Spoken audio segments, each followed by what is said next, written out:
everyone. Welcome back. Good to see you again. Just a few items at the top, and then I'll be happy to take your questions. First, we continue to monitor the situation in the Middle East and remain postured to support the defense of Israel and protect U.S. troops and assets in the region.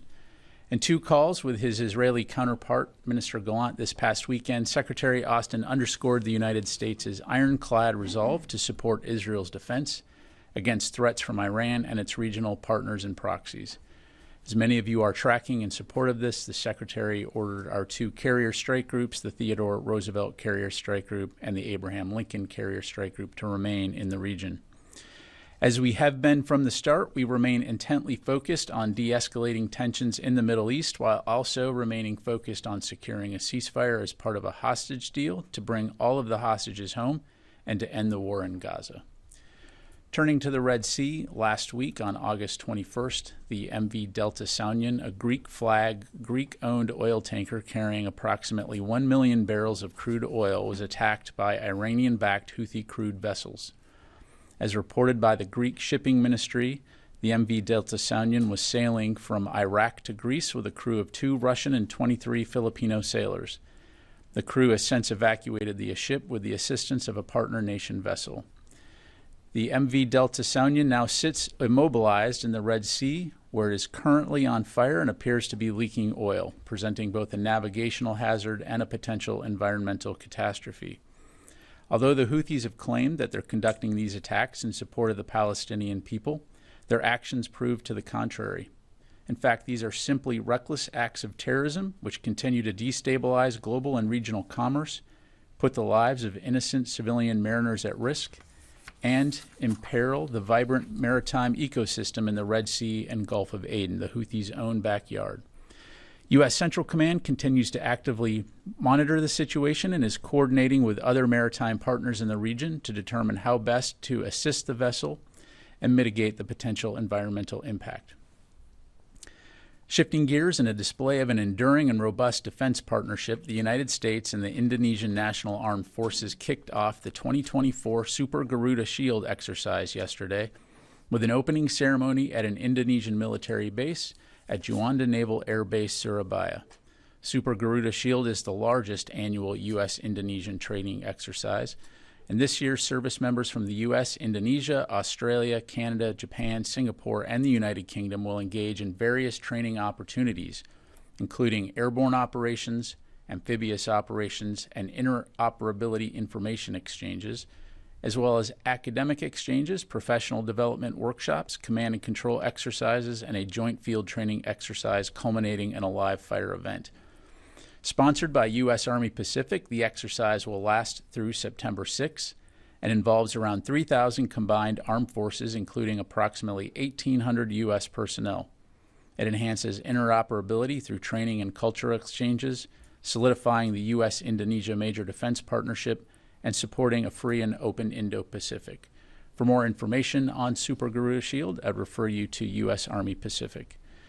Finally, on behalf of all who have served here in the Office of the Secretary of Defense for Public Affairs, I wanted to take the opportunity to congratulate our very own Mr. Taft Phoebus on his 40-year milestone of federal service in the Defense Press Operations Office. Always the early bird, in early and out late, Taft humbly and selflessly plays a foundational role here at OSD-PA, supporting the Pentagon Press Corps and ensuring they have the support they need to do their jobs effectively. Anyone who has had the good fortune of working alongside Taft is familiar with the wisdom and professionalism he brings to the job every day. So once more, congratulations, Taft, and thank you for your service. Here's to 40 more. And with that, I will take your questions. Yeah.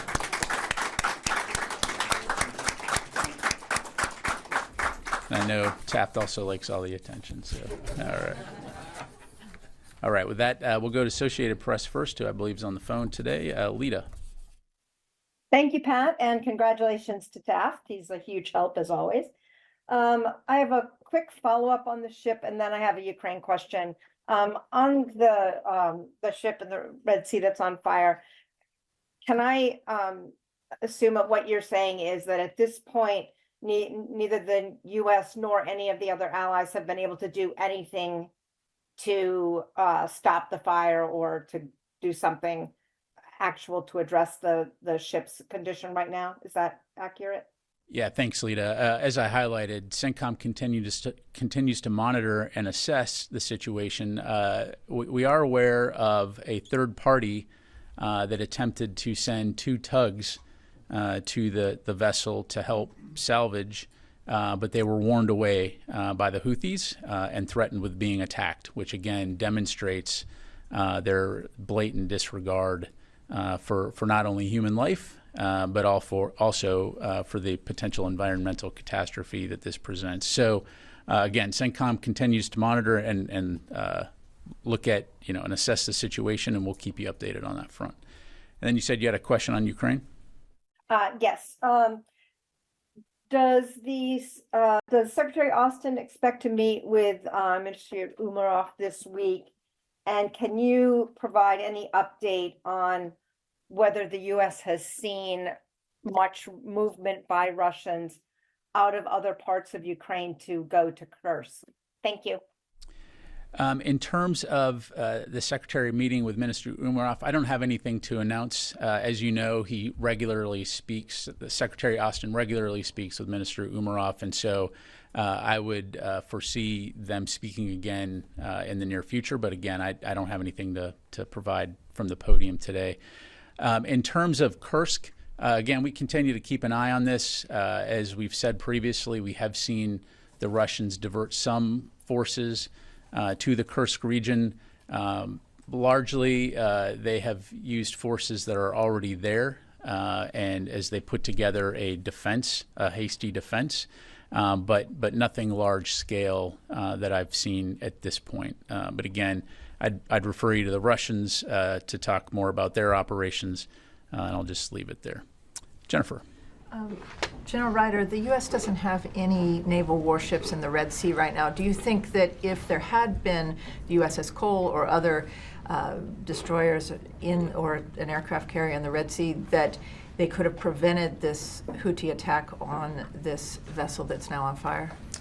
Well, at this point, the fact is that there is a vessel that's on fire, and as you know, we've been patrolling those waterways for a while and have been able to intercept and mitigate the vast majority of Houthi attacks, and so we'll continue to stay focused on that.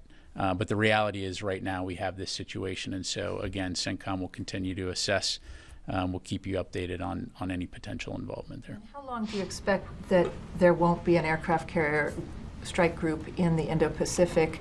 Isn't it risky right now not having an aircraft carrier strike group there? Well, look, as we look at global force management and as we look at requirements around the world in support of our national security interests, we're always taking great care to make sure that we can cover those commitments, to include in our priority theater, which is the Indo-Pacific region. And so we have a significant amount of capability there, to include a large naval presence. And so in the case of the Middle East, as I highlighted, the Secretary wanted those 2 carrier strike groups to remain in the region for now, to be able to provide us with additional capability and capacity to protect our forces, support the defense of Israel, and also be ready for a variety of contingencies. But how long do you expect to have this carrier gap? Look, I'm not going to get into deployment timelines for operation security reasons, but the bottom line is we can walk and chew gum at the same time. Carla. Thank you, Pat. Ukrainian President Zelensky said yesterday that there should be no restrictions on the range of weapons for Ukraine. He said this before, but he added that the terrorists, referencing Russia, have no such restrictions. Does the Pentagon agree with that statement? Well, look, I won't speak for President Zelensky. Clearly, he's made his views and perspective well known, both publicly and privately. From a U.S. perspective, we're going to continue to consult closely with our Ukrainian partners as well as our allies and partners around the world on how best to support Ukraine towards the ultimate end state of ensuring a free and sovereign Ukraine that can deter future aggression from Russia. And so are there still restrictions on Ukrainian weapons provided by the United States? So our policies haven't changed. You've heard us say that the Ukrainians can use U.S. Security assistance to defend themselves from cross-border attacks, in other words, counterfire. But as it relates to long-range strike, deep strikes into Russia, our policy has not changed. Let me go back out to the phone here. JJ Green, WTOP. Thanks, General. Question regarding Israel and Hamas. The Pentagon has said for quite a while now that one of its stated goals was to prevent this conflict from spreading. So based on what happened over the weekend between Israel and Hezbollah, how does the Pentagon view that? Does this seem to be an expansion? Because they've done attacks against each other, but these attacks were much bigger and seemingly had much more impact. How does that impact the Pentagon's view of whether this is expanding or not? Yeah, thanks, JJ. So again, just to put this into context, when Hamas attacked Israel on October 7th, you heard us say that we deployed a significant amount of additional capability into the Middle East region and the EUCOM region in order to send a very clear message of deterrence and to prevent this from becoming a wider regional conflict. Right now, we still assess that the conflict between Israel and Hamas is contained to Gaza. You have seen the cross-border strikes between Israel and Lebanese Hezbollah since October 8th. What you saw over the weekend, of course, was a much larger scale than what we've seen previously, but it is, in our view, not a wider regional conflict at this stage. And so we're going to continue to stay very focused on de-escalation of tensions in the region, as I highlighted, and preventing it from becoming a wider regional war. Thank you. Tony. Afghanistan, you were pilloried this week about the third anniversary of not only the Abbey Gate tragedy, but also Friday is going to mark the third anniversary of the fall of our withdrawal. You've been criticized quite a bit by conservatives, Republicans, and Trump yesterday. You saw that. I wanted to get what is the perspective of Pentagon leadership at this point, 3 years later, to the criticisms? The word chaotic is the most widely used adjective to describe it. 3 years later, what's the perspective here in terms of how you guys view what happened? Yeah, thanks, Tony. Well, as I'm sure you can appreciate, I'm not going to be able to comment on any remarks from any political candidates. But separately, Secretary Austin has spoken many times about the withdrawal from Afghanistan and his pride in the tremendous work of the men and women of the U.S. military. So I would point you to some of his previous statements, to include in April of 2023, which reads in part, and if you just allow me here, quote, "Over the course of 20 years of war in Afghanistan, our service members and their families served bravely, selflessly, and with compassion. As the Secretary of Defense and as a veteran of the Afghanistan war, I am proud of and deeply grateful for the men and women who stood up to serve after al-Qaeda attacked us on September 11, 2001.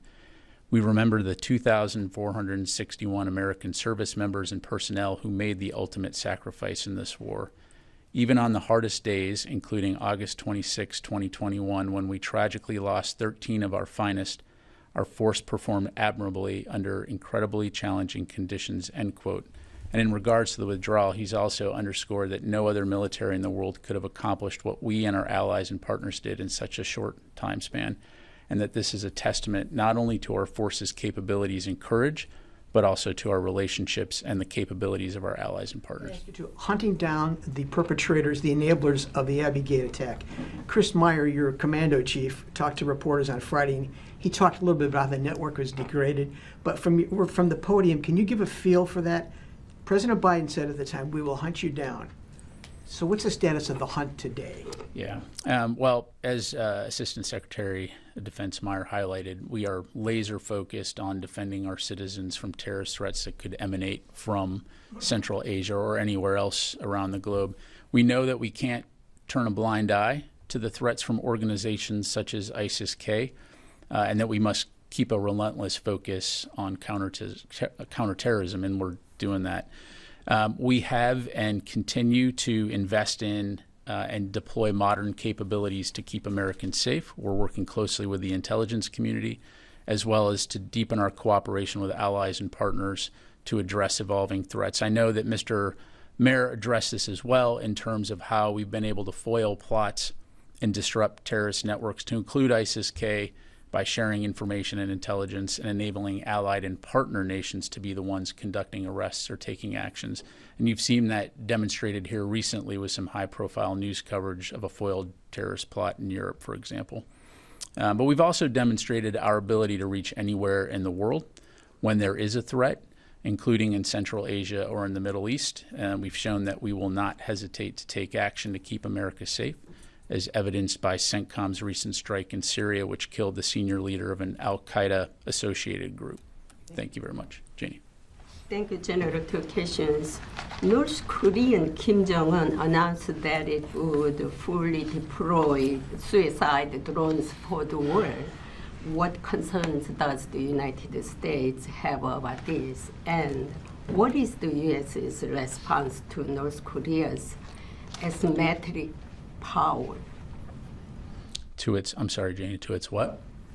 What is the U.S.'s response to North Korea's asymmetric power?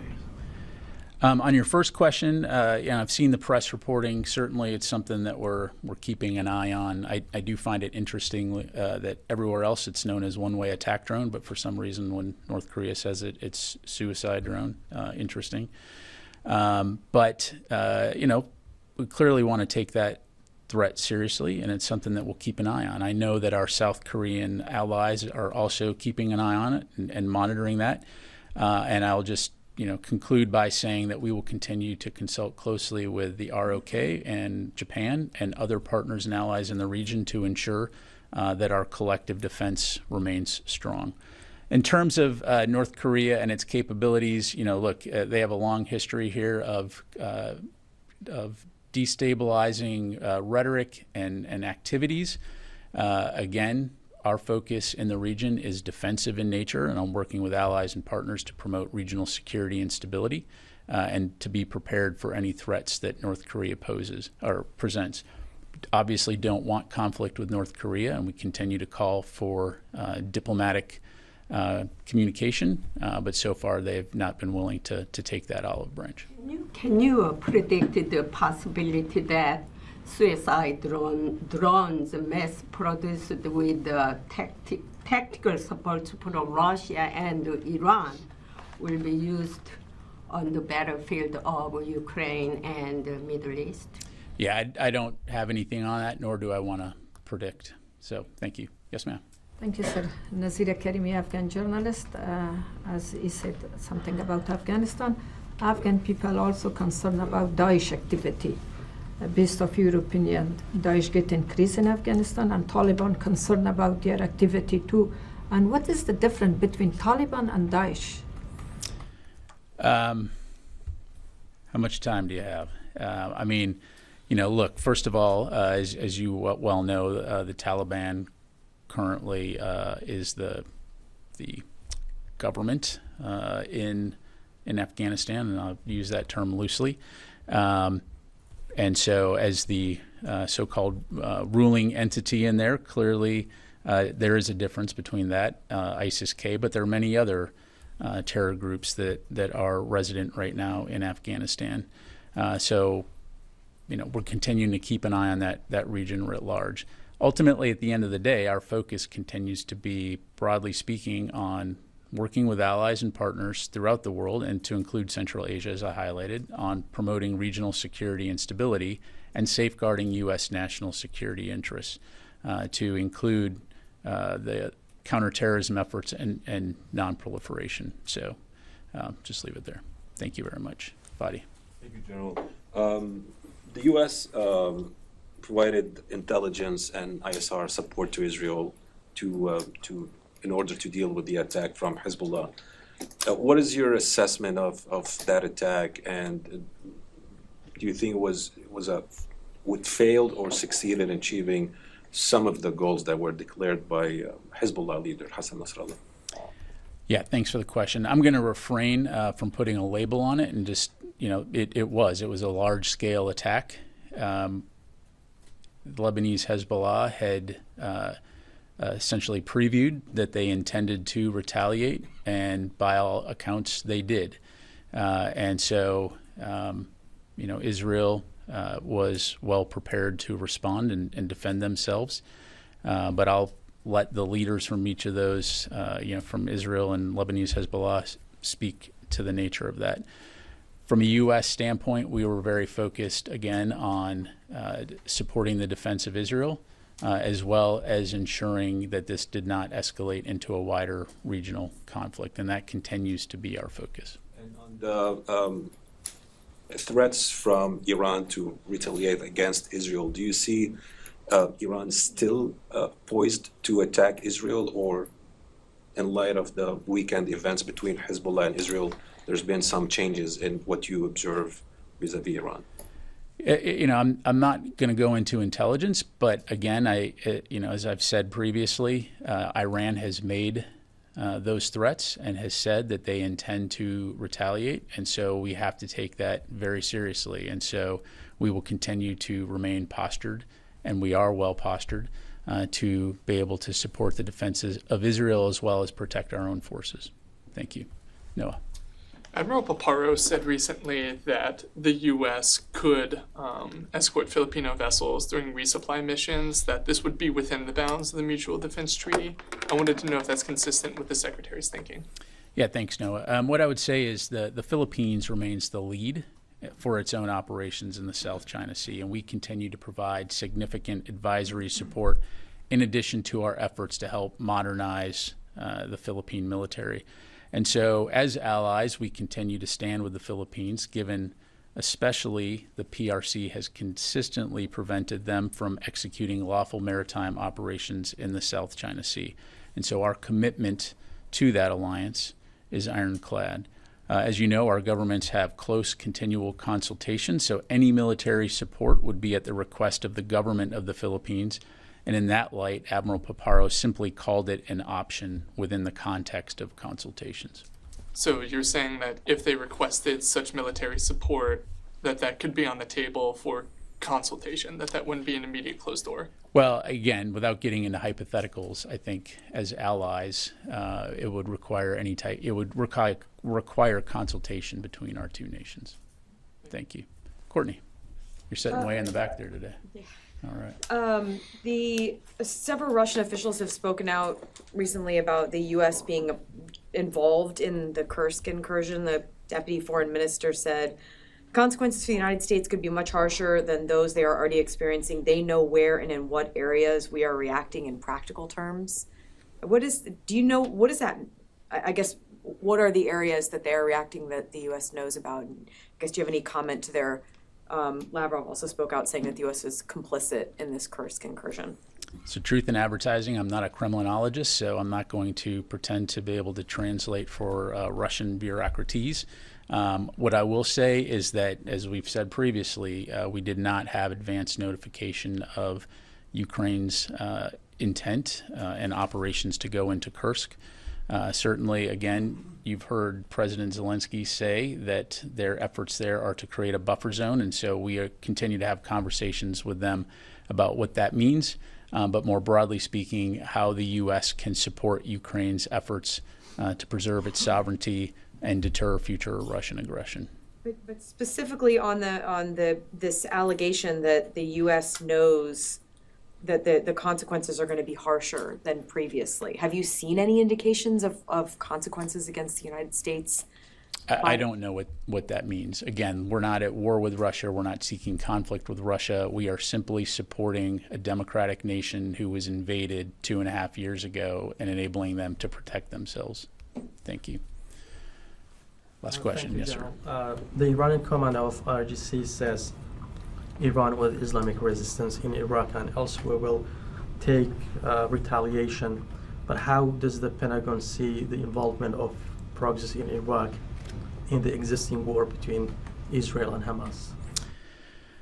Well, kind of taking a step back, there have definitely been actions by Iranian-backed groups in Iraq and Syria as it relates to attempting to conduct rocket attacks against Israel, largely unsuccessful. But we've seen that.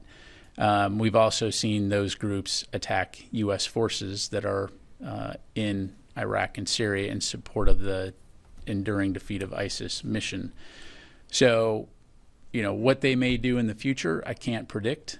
But we take that threat seriously, and we'll continue just like we're going to continue to support the defense of Israel.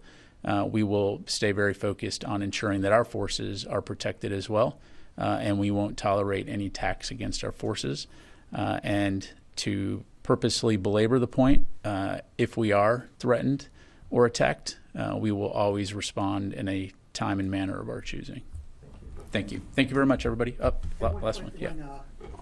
Domestic question related to a Justice Department plea that came down last night against one of the Navy's top shipbuilders, Austal Limited.